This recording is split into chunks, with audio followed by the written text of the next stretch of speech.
Laras. Pada zaman dahulu kala, berdirilah sebuah kerajaan besar bernama Kerajaan Jenggala.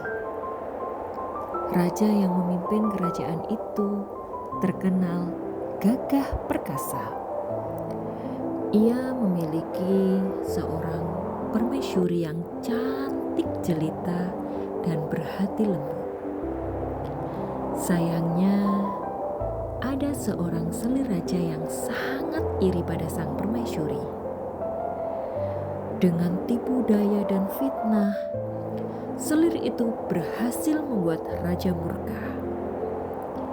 Ia menuduh permaisuri berbuat curang dan berniat jahat pada kerajaan. Raja yang saat itu dikuasai amarah tidak berpikir panjang. Ia pun mengusir permaisuri yang tengah mengandung ke dalam hutan belantara.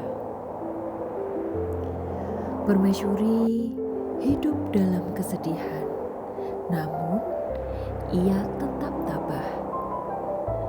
Di tengah hutan, ia melahirkan seorang bayi laki-laki tampan. Bayi itu diberi nama Cindelaras. Meski hidup sederhana, permaisuri merawat anaknya dengan penuh kasih sayang. Suatu hari, saat Cindelaras beranjak remaja, ia menemukan sebuah telur ayam di hutan. Ia merawat telur itu hingga menetas menjadi seekor ayam jantan yang aneh dan unik. Ayam tersebut tumbuh dengan cepat. Bulunya indah, paruhnya kokoh, dan suaranya nyaring.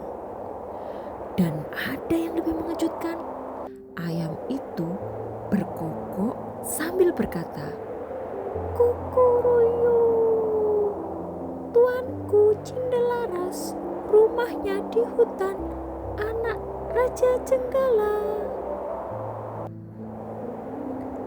Cindelaras dan ibunya terkejut, namun juga merasa kagum. Berita tentang ayam ajaib itu menyebar ke seluruh desa.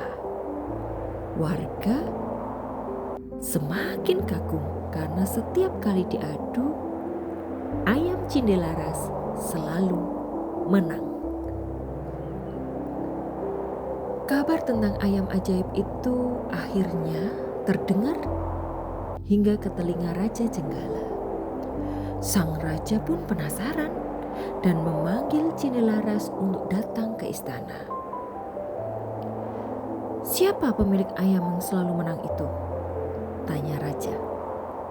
"Ampun tuanku, hamba bernama Cindelaras dari hutan dekat kerajaan ini," jawab pemuda itu dengan sopan. Raja kemudian menguji ayam Cindelaras dengan ayam-ayam juara istana. Satu persatu ayam raja dikalahkan hingga akhirnya sang raja sendiri kagum. Namun kejutan sesungguhnya muncul saat ayam Cindelaras berkokok lantang di hadapan raja. "Kukuruyuk, tuanku Cindelaras, rumahnya di hutan, anak Raja Jenggala." Raja terkejut mendengar kokokan itu. Ia pun menatap Cindelaras lekat-lekat. Wajah pemuda itu tampak mirip dengan dirinya ketika muda. Raja pun kemudian bertanya, "Siapakah ibumu, wahai anak muda?" Cindelaras lalu menceritakan kisah hidupnya di hutan bersama ibunya yang diusir tanpa alasan yang jelas.